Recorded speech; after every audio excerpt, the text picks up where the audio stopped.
আসসালামু আলাইকুম বন্ধুরা। আজ রান্না করে দেখাবো আলু পরোটা। আলু ভর্তা দিয়ে কিভাবে ঝটপট আলু পরোটা বানানো যায় এবং সকাল বিকাল বা টিফিনে খাওয়া যায় সেটাই করে দেখাবো। এই তো এখানে কড়াইতে আমি প্রথমে শুকনো মরিচ তেলে একটু ভালো করে শুকনো শুকনো মচমচ করে ভেজে নিয়েছিলাম।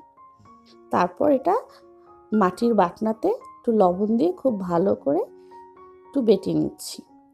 তার সাথে দিয়ে দিলাম পেঁয়াজ বেরেস্তা।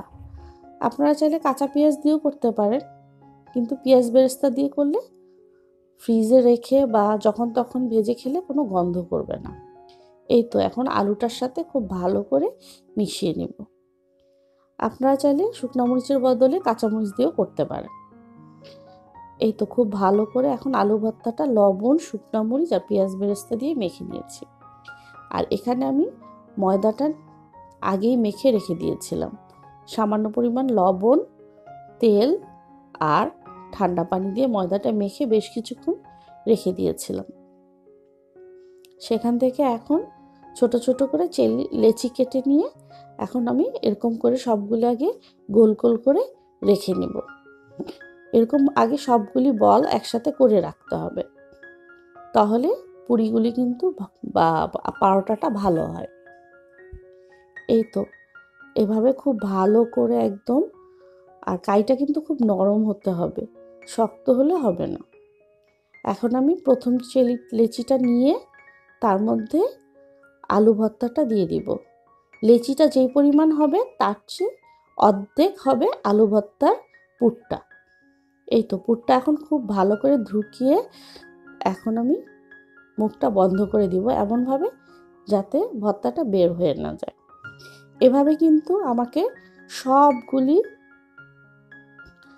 পুর ঢুকিয়ে করে রাখতে হবে। যদি আমি 20টা বা 10টা পুরি পরোটা বানাই, তাহলে এভাবে করে আগে প্রথম থেকে এরকম রেখে দিতে হবে। সবগুলি বানানোর পরে যে বেলতে হবে, তাহলে কিন্তু আলু ভর্তাটা যখন আমি পরোটা বেলবো তখন বের হয়ে যাবে না। এই তো এখন আমি একটু গুঁড়ি দিয়ে খুব ভালো করে পরোটাটা বেলে নেব। আমি এখানে বেশি বড় করে আজকে পরোটাটা বানাচ্ছি না, ছোট ছোট করেই পরোটাগুলো বানাচ্ছি এবং কিভাবে ফ্রোজেন করা যায় সেটাও আমি দেখিয়ে দিব। এই তো গোল গোল করে রুটিগুলি সুন্দর করে একটু বেলে নিব। বেলে বেলে এভাবে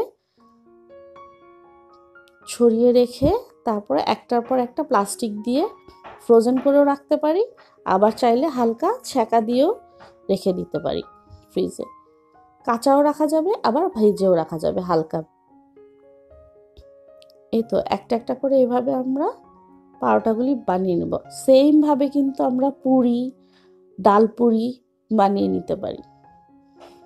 গরম গরম আলু পরোটা চায়ের সাথে বা সকালের নাস্তায়ও খুবই ভালো লাগে।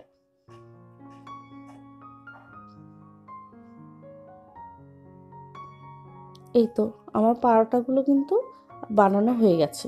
এই তো এভাবে আমি যে ফ্রোজেন করে রেখেছিলাম, একটার পর একটা পলি নিচে দিয়ে দিয়ে এরকম করে রেখে আমি একদম কাঁচা অবস্থায় ফ্রোজেন করে রেখেছিলাম। যখন শক্ত হয়ে যাবে তখন একটা একটা করে নামিয়ে এভাবে তারপর ভেজে নিব। এই তো এখন আমি ভাজতে চলে যাব। এভাবে করে বক্সে করে ফ্রিজে কিন্তু রেখে দেওয়া যায়। তাওয়াটা খুব ভালো করে গরম করে তারপর একটা ফ্রোজেন এই আলু পরোটা আমি চুলায় দিয়ে দিলাম। 2 থেকে 3 মিনিট লাগে এই পরোটাটা ঠান্ডাটা কমে যেতে। এই তো ঠান্ডাটা যখন কমে আসবে তখন আমার পরোটাটা উল্টিয়ে দিতে হবে।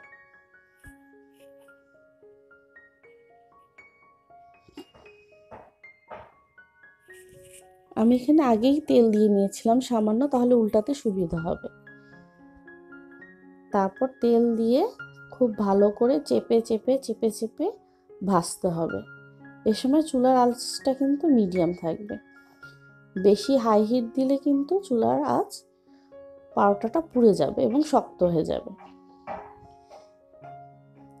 আপনারা যদি বেশি তেলে ভাজতে চান তাহলে কিন্তু পরোটাটা আরও ফুলে উঠত। আমি একটু কম কম তেলে ভেজেছি, তাই বেশি ফুলে ওঠেনি। গরম গরম এই আলু পরোটা খেতে কিন্তু খুবই সুস্বাদু। আপনারা অবশ্যই বাসায় একবার ট্রাই করে দেখবেন। আর আমার ভিডিওটা যদি ভালো লাগে তাহলে লাইক এবং সাবস্ক্রাইব করে আমার পাশে থেকো বন্ধুরা। আমি আরেকটু তেল দিয়ে একটু মচমচা করে ভেজে নিচ্ছি।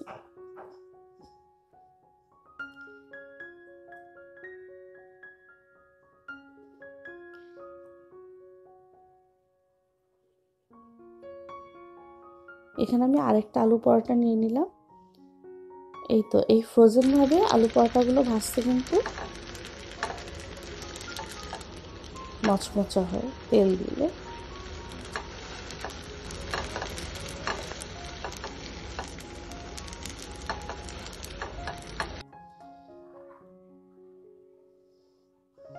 গরম গরম আলু পরোটা একটু ছিঁড়ে দেখালাম, ভিতরটা একদম খুবই গরম। এই তো এখানে আমি আচার দিয়ে এই আলু পরোটাটা খেয়ে নিলাম। আপনারা চাইলে যে কোনো সবজি, ডাল, নিরামিষ